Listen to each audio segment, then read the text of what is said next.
இந்த உலகியல் வாழ்வை மகிழ்ச்சியாகவும் அமைதியாகவும் வாழ மனம் சமநிலையோடு இருக்கணும். மன சமநிலையை பற்றி தான் இப்பொழுது பார்க்க இருக்கிறோம். எந்த ஒரு தலைப்பை நம்ம எடுத்துக்கிட்டாலும் 5 வகையான கேள்விகளை கேட்கணும். ஏன், எப்படி, என்ன, எதற்கு, எப்போது. இந்த கேள்விகளுக்கு பதில் கிடைச்சாதான் நம்ம அதை முழுமையாக புரிஞ்சுக்கிட்டோன்னு அர்த்தம். அந்த வகையில் முதலாவதாக சமநிலை என்பது என்ன? மனதை சமநிலையாக வைத்திருப்பது எப்படி? இதை பற்றி தான் பார்க்க போகிறோம். சமநிலை அப்படின்னு சொன்னால் நடுநிலைன்னு சொல்கிறோம். ஏற்ற இறக்கம் இல்லாமல் இருக்கிறது. தராசை நீங்கள் பார்த்துருப்பீங்க. 2 பக்கமும் ஒரே அளவில் சம அளவில் இருந்தால் அதை சமநிலைன்னு சொல்கிறோம். அதுபோல தான் வாழ்க்கையில் என்ன பிரச்சனை வந்தாலும், எந்த சூழ்நிலை வந்தாலும் அதை எதிர்கொள்ளவும் கையாளவும் தெரிஞ்சு வச்சுருக்கிறோம். எப்படி அப்படின்னு கேட்டோம்னா, உள்ளேயும் வெளியேயும் அமைதியாக இருக்கணும். நேர்மறையான எண்ணம் தான் சமநிலையோடு இருப்பதற்கான வழின்னு சொல்லுது சைக்காலஜி. இது அவங்களோட கருத்து, அதை நம்ம குறை சொல்கிறதுக்கு ஒன்றும் இல்லை. நேர்மறையோ எதிர்மறையோ எதுவாக இருந்தாலும் இப்போது என்ன மனசில் இருக்குதோ அதுக்கு எதிர்வினை செய்யாமல் இருந்தால் சமநிலையோடு இருக்கிறோன்னு சொல்கிறோம். சிம்பிளாக விருப்பு வெறுப்பு இல்லாத நிலை, இந்த நிலையை சமநிலை, மனச்சமநிலை அப்படின்னு சொல்கிறோம். மனசமநிலை எப்படி வரும்? விழிப்புணர்வோடு சாட்சித்தன்மையாக பார்க்குற பாவத்தால் வரும். உதாரணமாக இப்போ அரிப்பு, எரிச்சல், நமைச்சல் இதெல்லாம் உடல் உணர்ச்சி அப்படின்னு சொல்கிறோம். இதனால் மன சமநிலை கெடும். கோபம், பயம், பதட்டம், கூச்சம் இதெல்லாம் மன உணர்ச்சின்னு சொல்கிறோம். இதனாலேயும் மன சமநிலையை கெடும். உடம்புலேயும் மனசுலேயும் உணர்ச்சி எப்போதும் ஏற்பட்டுக்கிட்டே தான் இருக்குது. இதை அடக்கணும்னு நினைக்காம, இதை மதிப்பீடு செய்யாமல், முன் கருத்துக்களுக்கும் முன் முடிவுகளுக்கும் இடம் கொடுக்காமல், இதிலேயே அனுபவித்து மூழ்கி கிடக்காமல், இதிலிருந்து விலகி வந்துடணும் அப்படின்னு நினைக்காம, வந்திருக்கிற எந்த ஒரு உணர்ச்சியையும் சாட்சியாக பார்க்குற பக்குவம் வந்தால் மனம் சமநிலைக்கு வரும். இதை நம்ம எப்படி பின்பற்றுவது அப்படின்னு கேட்டோன்னா, சமநிலையை ஏற்படுத்துவதற்கு 7 வகையான ஞானம் தேவை. 8 வகையான ப்ராசஸிங் இருக்குது. எதையெல்லாம் கடைபிடித்தால் இந்த சமநிலை ஏற்படும் அப்படின்றத நமக்கு முன்னோர்கள் சொல்லியிருக்காங்க. அது என்னன்னு பார்ப்போம். 7 வகையான ஞானம் அப்படின்னு சொன்னால் விழிப்புணர்வு ஒரு ஞானமாக கருதப்படுது. சுய விசாரணை அதுவும் ஒரு ஞானம் அப்படின்னு சொல்கிறோம். இது இரண்டையும் செய்வதற்கு அல்லது நடைமுறைப்படுத்துவதற்கு முயற்சி எடுக்கணும். இந்த முயற்சி இல்லைன்னா விழிப்புணர்வோடு இருக்கவும் முடியாது, சுய விசாரணையும் செய்ய முடியாது. ஆக இந்த முயற்சியே ஒரு ஞானம் அப்படின்னு சொல்கிறோம். இது மூன்றையும் நம்ம புறத்தில் செய்ய வேண்டியது, செயல்களாக செய்ய வேண்டியது. இதை சரியாக செய்தீங்கன்னா அடுத்த 3 ஞானமும் இயல்பாக தானாக அமையும். 4வதாக மகிழ்ச்சி, ஆனந்தம் இந்த உடம்புக்குள்ளேயும் மனசுக்குள்ளேயும் தானாக ஏற்படும். இந்த மகிழ்ச்சியில் நீங்கள் இருந்து பழகிட்டீங்க அப்படின்னா உங்களுக்குள்ள உள்ள அமைதி, ஆழ்ந்த அமைதி, ஒரு பேர் அமைதி தானாகவே கிரியேட் ஆகும். அதையும் கடந்து அதன் பிறகு நீங்கள் ஒன்றுமில்லாத ஒன்றோடு, சுத்த சைதன்யத்தோடு, சூன்யத்தோடு இரண்டர கலந்து மனமற்ற நிலைக்கு போவீங்க. அதுக்கு பேர் சமாதி அப்படின்னு சொல்கிறோம். இது உள்ளே நடக்கிறது. வெளியே செய்ய வேண்டியது 3, உள்ளே செய்ய வேண்டியது, உள்ளே தானாக நடக்க வேண்டியது 3. இந்த 2ஐயும், இந்த 6 விஷயங்களும் அகம் புறம் அப்படின்னு பிரிக்கிறோம். ஆனால் சமநிலை என்பது உள்ளேயும் இருக்கணும், வெளியிலையும் இருக்கணும். புரியுதான்னு பாருங்க. ஆக உள்ள ஆழ் மனம் வரைக்கும் சமநிலையோடு இருக்கணும், வெளியில் புறமனதிலையும் சமநிலையோடு இருக்கணும் செயல்படும் போதும். ஆக சமநிலையே ஒரு ஞானம்னு சொல்கிறோம். அப்போது இந்த 7 வகையான ஞானம் பெறும்போது அதற்கான பயிற்சிகளை நம்ம செய்யும்போது இது கிடைக்கும். அதுக்கான பயிற்சி என்ன அப்படின்னு கேட்டிங்கன்னா 8 வழி பாதைன்னு சொன்னார்.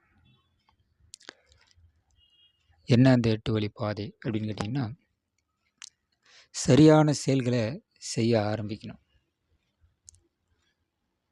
சரியான பேச்சு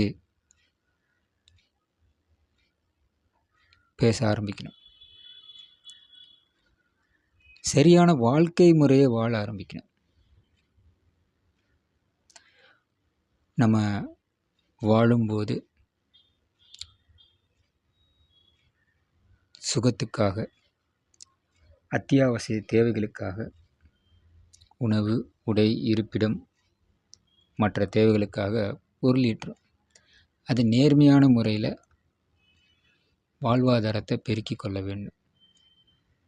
இதை சரியான வாழ்க்கை முறைன்னு சொல்கிறோம். சரியான விழிப்புணர்வு ஏற்படணும், சரியான சமாதி ஏற்படணும், சரியான முயற்சி செய்யணும், சரியான ஞானத்தோடு தெளிந்த அறிவோடு இருக்கணும், சரியான முடிவுகளை எடுக்கணும். ஆக இந்த 8 வழிகளை நீங்கள் பின்பற்றினீங்கன்னா மனம் சமநிலைக்கு வரும். இப்படித்தான் சமநிலையை ஏற்படுத்தலாம் அப்படின்னு முன்னோர்கள் சொல்லியிருக்காங்க. அப்புறம் ஏன் சமநிலையோடு இருக்கணும்? உடலை பற்றிய உண்மையை புரிஞ்சுக்கணும்னா, மனசை பற்றின உண்மையை புரிஞ்சுக்கணும்னா, ஆத்மா, ஆன்மா, உயிர் இதை பற்றிய உண்மையை புரிஞ்சுக்கணும்னா மனம் சமநிலையோடு இருக்கணும். மனம் சமநிலையோடு இருந்தால் உணர்ச்சிகளின் இயல்புத்தன்மையை புரிஞ்சால் உடம்பையும் மனசையும் நிர்வகிக்க முடியும். உடல் நலமோ மனநலமோ நட்பு நலமோ வினை தூய்மையும் மன தூய்மையும் ஏற்படும். நம்ம உடம்பையும் மனசையும் புரிஞ்சாதான் மற்றவருடைய உணர்வுகளையும் புரிஞ்சிக்க முடியும். மற்றவங்களை பற்றி நமக்கு புரியலைன்னா உறவுகளில் இணக்கம் இருக்காது. எப்போதும் சண்டை, சச்சரவு, பிரச்சனை, அழுகை, துக்கம், வருத்தம் இதோடு வாழ வேண்டியிருக்கும்.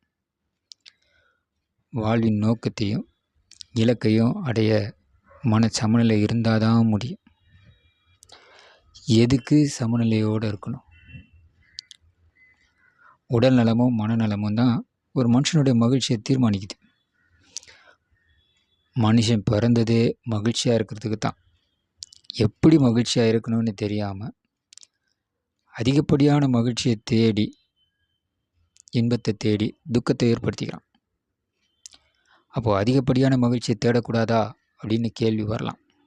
தேடக்கூடாது அப்படின்னு சொல்லல. நம்மோட மகிழ்ச்சியுடைய அளவு, இன்பத்துடைய அளவை நம்ம துக்கப்படுத்துகிற அளவுக்கு போகக்கூடாது அப்படின்னு தான் சொல்கிறோம். விருப்பம் அப்படின்னு ஒன்று இருந்தால் அது ப்ராப்ளம் இல்லை. அது பற்றாக மாறும்போது வெறுப்பு வரும். பற்றாக மாறும்போது அதுதான் அறியாமை அப்படின்னு சொல்கிறோம். அறியாமையினால் பற்றாக மாறி துக்கத்தை ஏற்படுத்திக்கிறோம். ஆக விருப்பு, வெறுப்பு, அறியாமை இது போன்ற உணர்ச்சிகள்லாம் வரும்போது அதை கையாளணும்னா மனசு சமநிலையில் இருக்கணும். அதுக்கு உணர்ச்சியை கவனிக்கக்கூடிய திறமையை, நுண்ணறிவை வளர்த்துக்கணும். அதுக்கு தான் ஆனாபான தியானம் செய்ய சொல்கிறோம், விபஸ்ஸனா தியானம் செய்ய சொல்கிறோம். ஒரு தீவிர உணர்ச்சி வரும்போது மன அழுத்தம் ஏற்படும். சாட்சித்தன்மையாக கவனிக்கும்போது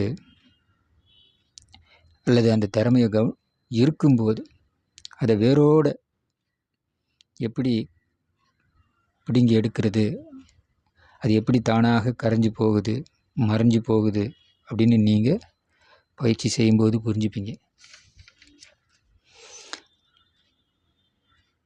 மன சமநிலை இருந்தால் தான் தெளிவான அறிவு இருக்கும். மன சமநிலை இருந்தால் மூளை செல் புதுப்பிக்கப்படும். டம்மி செல்லெல்லாம் ஆக்டிவேட்டுக்கு வரும். முடிவெடுக்கும் திறமையும் அதிகமாகும். எண்ணம், சொல், செயல் இந்த மூன்றும் ஒரே நேர்கோட்டில் இணைப்பில் இருக்கும். மன சமநிலையோடு இருக்கிறவங்க தான் என்ன சிந்திக்கிறோமோ அதான் பேசுவாங்க. நான் என்ன பேசுகிறோமோ அதை தான் செய்வாங்க. அப்படி இருக்கும்போது அவர்கள் எந்த பிரச்சனையிலையும் சிக்க மாட்டாங்க. பிரச்சனைக்கான விதையை போட மாட்டாங்க. அதனால் அந்த வாழ்க்கை இப்போதும் மகிழ்ச்சியாக இருக்கும், பிற்காலத்துலேயும் அமைதியாகவும் மகிழ்ச்சியாகவும் இருக்கும். இது தெளிவாக புரிஞ்சுக்கணும். எப்போது மன சமநிலை வரும்? இன்பத்தையும் துன்பத்தையும் சமமாக எடுத்துக்கும் போது தான் சமநிலையே வளரும். பெரும்பாலும் துன்பத்தை ஏற்றுக்கொள்ளக்கூடிய பக்குவத்தை வளர்த்து கொள்ளும்போது சமநிலை தானாக ஏற்படும். மனச்சமநிலை இதுக்கு ஒரு எண்டே கிடையாது. இது ஒரு குழந்தையிலிருந்து ஒரு முதியவர் வரை அப்படின்னு சொல்கிறோம் இல்லையா, இது வளர்ச்சி அடைஞ்சிக்கிட்டே இருக்கிறது. இதுக்கு ஒரு எண்டே கிடையாது. நீ எந்த அளவுக்கு மன சமநிலையோடு இருக்கிறோமோ அந்த அளவுக்கு வாழ்வு மகிழ்ச்சியாகவும் அமைதியாகவும் இருக்கும். இதுக்கு என்ன தான் செய்யணும் அப்படின்னு கேட்டிங்கன்னா, வாழ்க்கை முறையை மாற்றணும். மன சமநிலை வரணும்னா நாம் இப்போ வாழ்ந்துக்கிட்டு இருக்கிற வாழ்க்கை முறையை மாற்றணும். உணவு முறையை மாற்றணும். சரியான தூக்கம் இருக்கணும். தேவையான உடற்பயிற்சியோ அல்லது உழைப்போ இருக்கணும். நாம் என்ன செய்துக்கிட்டு இருக்கிறோம் அப்படின்றத அவ்வப்போது நினைவுபடுத்தி பார்த்துக்கணும். நன்றி சொல்ல வேண்டியவங்களுக்கு நன்றி சொல்லிடணும். மன்னிப்பு கேட்கணும். தியான பயிற்சிகளை செய்யலாம். ப்ராக்டிக்கலாக சில பயிற்சிகள்லாம் இருக்குது. கேள்வி ஞானத்தையும் சிந்தனை ஞானத்தையும் வளர்த்து கொள்வதற்கான பயிற்சிகளுக்கு போகணும்.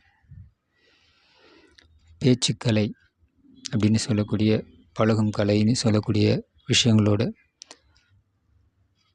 அந்த மாதிரியான பயிற்சிகள்லாம் எடுக்கலாம்.